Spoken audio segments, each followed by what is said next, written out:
Hello viewers, मैं हूँ arc explainer and today I gonna explain you part 3 of real life. So without wasting time, let's start the explanation.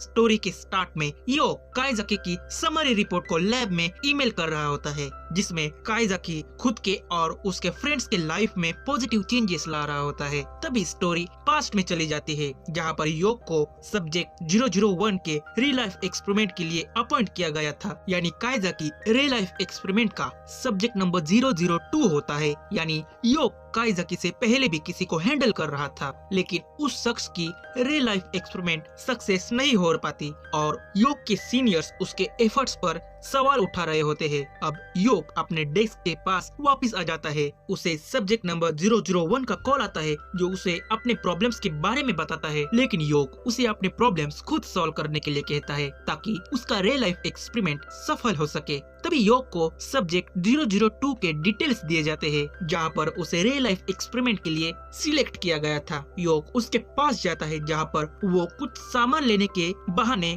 उसी shop में enter करता है जहां पर वो शख्स काम कर रहा था। वो काइजाकी होता है। योग उसका एक छोटा सा टेस्ट लेता है, जहां पर वो अपना वॉलेट जानबूझकर वहीं पर छोड़ देता है। तभी काइजाकी उसे उसका वॉलेट बाहर आके वापस कर देता है और योग उसके इस इंस्टेंट रिएक्शन के चलते इम्प्रेस हो जाता है। तभी वहाँ पे ओनोया भी आती है, जो एक जूनियर सुपरवाइजर होती है और योग उसका सीनियर होता है। जहाँ पे योग को लैब के हायर कमांड से ऑर्डर आया होता है कि वो काइजाकी को एक्सपेरिमेंट में शामिल करे। जहाँ पर वो दोनों घर जाते वक्त सब्जेक्ट 001 और काइजाकी को कंपेयर करते हैं। दूसरे दिन योग को उसके सीनियर्स के गुस्से का सामना करना पड़ता है, क्योंकि योग की सुपरविजन में सब्जेक्ट 001 के अंदर कोई भी चेंजेस नहीं आते, जो कि एक्सपेरिमेंट के पॉइंट ऑफ व्यू से एक फेलियर होता है। शाम को योग सब्जेक्ट 001 के घर जाता है और उसे माफी मांगता है, क्योंकि उसके सुपरविजन के अंडर उसमें कोई भी चेंजेस नहीं हुए होते हैं। उसका रियल लाइफ एक्सपेरिमेंट फेल हो जाता है, उसकी फर्स्ट ईयर फेल हो जाती है।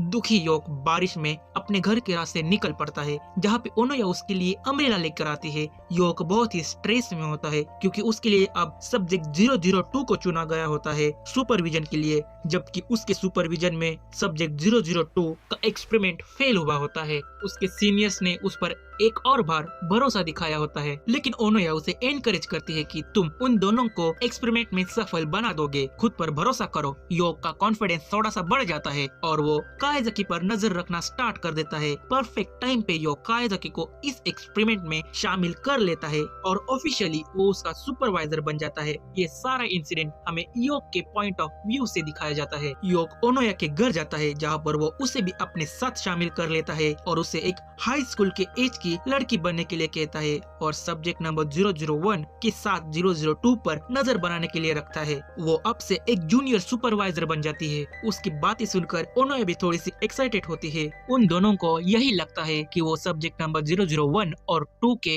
रियल लाइफ एक्सपेरिमेंट को सफल बना पाएंगे। ऑफिस में योग को काइजाकी का कॉल आता है और वो उससे उन्हीं पिल्स को मांगता है ताकि वो फिर से नॉर्मल हो और अपने फ्रेंड्स और फैमिली को इन्फॉर्म कर सके और अपना जॉब भी क्विट कर सके। काइजाकी इस एक्सपेरिमेंट को लेकर इतना सीरियस होता है कि वो अपना जॉब तक क्विट कर देता है। अब स्टोरी प्रेजेंट में आती है, जहां योग खुश होता है कि उसने काइजाकी के रियल लाइफ एक्सपेरिमेंट के लिए उसे चुना गया और उसे सुपरवाइजर की जिम्मेदारी मिली, क्योंकि उसका एक्सपेरिमेंट सफल हो रहा होता है। काइजाकी में काफी चेंजेस हुए होते हैं, उसकी लाइफ इम्प्रूव हो रही होती है। सीन शिफ्ट होता है नेक्स्ट डे की तरफ, जहाँ पे काइजाकी 7 सब्जेक्ट्स में फेल हुआ होता है और ओनोया के सारे सब्जेक्ट्स आसानी से पास कर लेती है।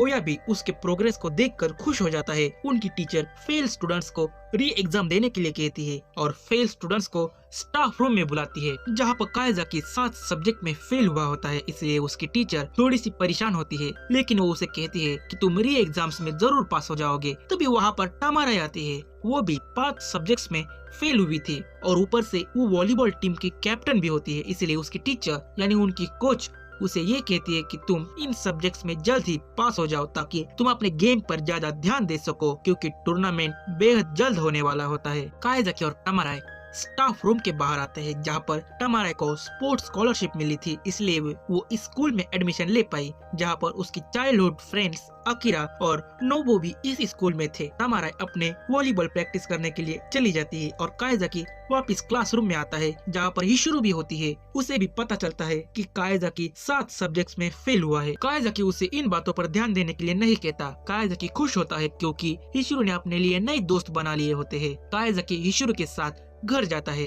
दूसरी तरफ टमारा भी अपनी वॉलीबॉल की प्रैक्टिस खत्म कर घर जाने के लिए निकल पड़ती है जहाँ पर बाहर बारिश हो रही होती है, इसलिए टमारा लॉकर रूम में अम्ब्रेला लेने जाती है जहाँ पर कुछ लड़कियाँ उसके बारे में बुरा भला बोल रही होती है क्योंकि वो 5 सब्जेक्ट्स में फेल हुई थी। वो लड़कियाँ कारियो को टमारा से कंपेयर करते हैं। तभी वहाँ पर कारियो आती है और टमारा तुरंत पीछे जाकर छुप जाती है। कारियो उन लड़कियों की बातों को सुन लेती है जहाँ पर वो लड़कियाँ कारियो को और टमारा को एक दूसरे से कंपेयर कर कारियो को टमारा से एक बेहतर वॉलीबॉल प्लेयर समझ रही होती है, पर कारियो जोर से डोर ओपन कर उन लड़कियों को गुस्से में कुछ बातें सुना देती है। कारियो कहती है कि टमारा मुझसे भी एक बेस्ट प्लेयर है, इसलिए वो टीम की कैप्टन है। मैं उसके हार्ड वर्क को रिस्पेक्ट करती हूँ और वो मेरी बहुत ही अच्छी फ्रेंड है, इसलिए अपने कैप्टन की पीठ पीछे बुराई करने के बजाय तुम लोग अपना गेम सुधारो। वो तीनों लड़कियां डर कर वहाँ से भाग जाती है और टमारा भी कारियो को मन में थैंक्स कहती है क्योंकि उसके दोस्त ने उसका आज साथ दिया होता है। टमारा शाम को अकीरा के साथ री एग्जाम्स की तैयारी कर रही होती है जहाँ पर अकीरा उसे कहता है कि तुम वॉलीबॉल को पहले से भी ज्यादा एंजॉय कर रही हो, इसलिए मैं और टोबो हम दोनों तुम्हारा मैच देखने आएंगे। दूसरी तरफ काइजाकी भी री एग्जाम्स की तैयारी कर रहा होता है और योग उसे कॉल करता है और उसके पढ़ाई के बारे में पूछता है। योग के साथ कुछ बातें करने के बाद काइजाकी वापिस अपनी पढ़ाई करने लगता है। अगले दिन दोनों एग्जाम्स देते हैं जिसमें टमारा सारे सब्जेक्ट्स में पास हो जाती है, पर काइजाकी वापस फेल हो जाता है। एग्जाम्स के बाद टमारा वॉलीबॉल की प्रैक्टिस करने जाती है और काइजाकी वापस क्लासरूम में आ जाता है जहाँ पर ओया उसे देखकर खुश हो जाता है क्योंकि उसे पता होता है कि काइजाकी फेल का रिकॉर्ड बनाने वाला है। टमारा वॉलीबॉल की प्रैक्टिस करते वक्त खुद को थोड़ा सा वीक फील करती है। उसे थोड़ी सी वीकनेस फील हो रही होती है क्योंकि उसने रात भर री एग्जाम्स की पढ़ाई की थी। तभी उसे अचानक से चक्कर आती है और वो नीचे गिर जाती है जिसके कारण बॉल्स का बास्केट भी नीचे गिर जाता है और सारे बॉल्स फेल जाते हैं जिसके कारण कारियो भी नीचे गिर जाती है। उसे मेडिकल रूम में ले जाया जाता है जहाँ पर उसके पैर में सूजन होती है और उसे रिकवर होने के लिए 2 से 3 वीक्स लग सकते हैं, यानी वो वॉलीबॉल टूर्नामेंट में हिस्सा नहीं ले सकती। टमारा भी दुखी होती है क्योंकि उसी के कारण वो इंजर्ड हुई थी। वो उसे सॉरी कहती है पर कारियो उसे माफी मांगने से मना करती है क्योंकि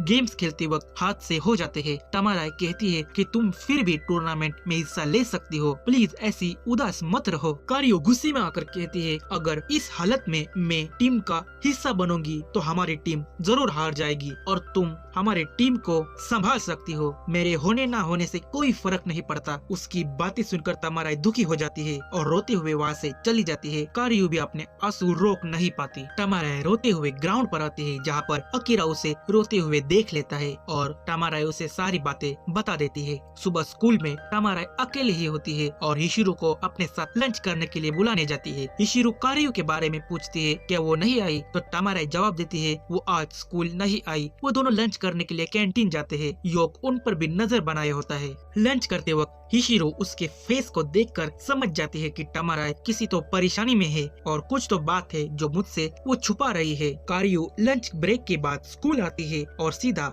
टीचर से यानी उनके वॉलीबॉल टीम के कोच से मिलने जाती है। उसने ये फैसला किया होता है कि वो वॉलीबॉल टीम को छोड़ रही है। उसकी टीचर भी उसके इस फैसले से सहमत नहीं होती और उसे सोचने के लिए कुछ और वक्त देती है ताकि वो डिसीजन सोच समझ कर ले सके। कारियो लंगड़ाते हुए वहाँ से चली जाती है जहाँ पर क्लासरूम में जाते वक्त वो हिशिरो को और टमारा को एक साथ देखती है, पर टमारा उसे देखकर वहाँ से भाग जाती है। टमारा उसके साथ बात करने की हिम्मत नहीं जुटा पाती। शाम को वापिस टमारा कारियो से बात करने जाती है लेकिन वो उससे बात नहीं कर पाती और वहाँ से वापस भाग जाती है। अकीरा को टमारा की परेशानी देखी नहीं जाती। वो कारियो से बात करने के लिए जाता है लेकिन नोबु उसे रोक लेता है और कहता है कि वो दोनों बेस्ट फ्रेंड से टमारा को ये मामला खुद हैंडल करने दो। दूसरी तरफ काइजाकी, ओया और कारियो एक साथ क्लासरूम में होते हैं, जहाँ पर कायाजाकी वहाँ से चला जाता है ताकि ओया और कारियो को एक साथ कुछ समय मिल सके। वो उन्हें अकेला छोड़कर घर चला जाता है। कारियो चाहती है कि ओया भी यहाँ से घर चला जाए और उसके चोट के बारे में उसे पता ना चले, पर ओया उसी के साथ रुक जाता है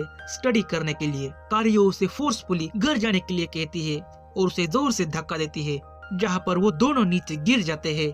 ओया को पहले से ही पता होता है कि कायरो के पैर पर इंजरी है, इसलिए ओया उसे साथ घर चलने के लिए कहता है और अपने शोल्डर का सपोर्ट देकर सीढ़ियों से नीचे उतरने में वो उसकी मदद करता है। कारियो अब भी सोच में होती है कि तमाराई से इस सब के बारे में वो बात करे या नहीं। ओनोया उन पर ऊपर से नजर बनाए होती है। वो तुरंत यो को इन्फॉर्म करती है कि स्कूल में कुछ तो चल रहा है जो हमें पता नहीं है। अगले दिन हिशिरो लंच करते वक्त इंटरनेट पर फ्रेंड्स के बिहेवियर से रिलेटेड इन्फो सर्च करते हैं और उसे पता चलता है कि तमाराई और कारियो के बीच कुछ तो चल रहा है, उनका बिहेवियर चेंज हो गया है। दूसरी तरफ घर पे कायाजाकी को भी फील होता है कि क्लास में कुछ तो अजीब हो रहा है। उसके दोस्त थोड़े से स्ट्रेस में और दुखी होते हैं। ऐसी ही सिचुएशन उसके ऑफिस में भी हुई थी और वो उन्हीं मेमोरीज को याद करता है।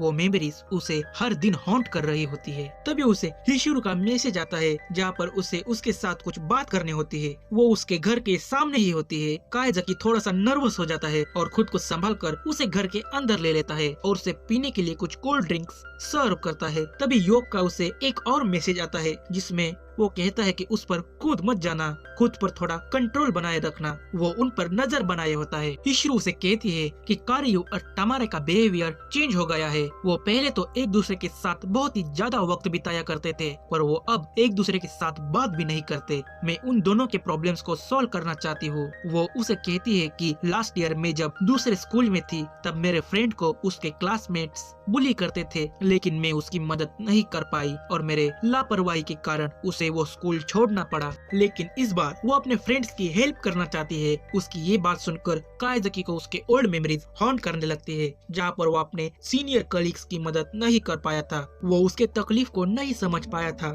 तभी उसको सांस लेने में प्रॉब्लम होने लगती है। हिशिरो उसे संभालने जाती है और कायाजाकी को हिशिरो में ही अपनी फ्रेंड की परछाई नजर आती है। उसे हेलुसिनेशंस होने लगते हैं। वो हिशिरो को ही अपनी फ्रेंड समझकर उसे दूर से हक कर लेता है और उसकी माफी मांगने लगता है। तभी हिशिरो उसे होश में लाती है और वो हिशिरो से दूर हो जाता है और उसकी माफी मांगता है इस सब हरकत के लिए, लेकिन उस पर कोई फर्क नहीं पड़ता। वो कायाजाकी को कहती है कि हमें अपने पुराने गलतियों को भूल जाना चाहिए और उन्हें वापस नहीं दोहराना चाहिए। हमें हमारे फ्रेंड्स की मदद करनी चाहिए। कायाजाकी भी उसकी बात मान जाता है। दूसरी तरफ स्कूल में तमाराई अकेले ही प्रैक्टिस कर रही होती है, जहाँ पर उसे कारियो के ख्याल सता रहे होते हैं। तभी वहाँ पे कायाजाकी और हिशिरो आती है और उसके साथ थोड़ी देर बातें करने के लिए वो तीनों ऊपर लॉकर रूम में जाते हैं। अकेरा भी तमाराई को घर ले जाने के लिए आता है, पर जिम में कोई भी नहीं होता, इसीलिए वो ऊपर लॉकर रूम में चेक करने के लिए जाता है और उन तीनों की बातें वो सुन लेता है। उनकी बातें सुनकर वो कारियो को जबरदस्ती वहाँ ले आता है ताकि वो भी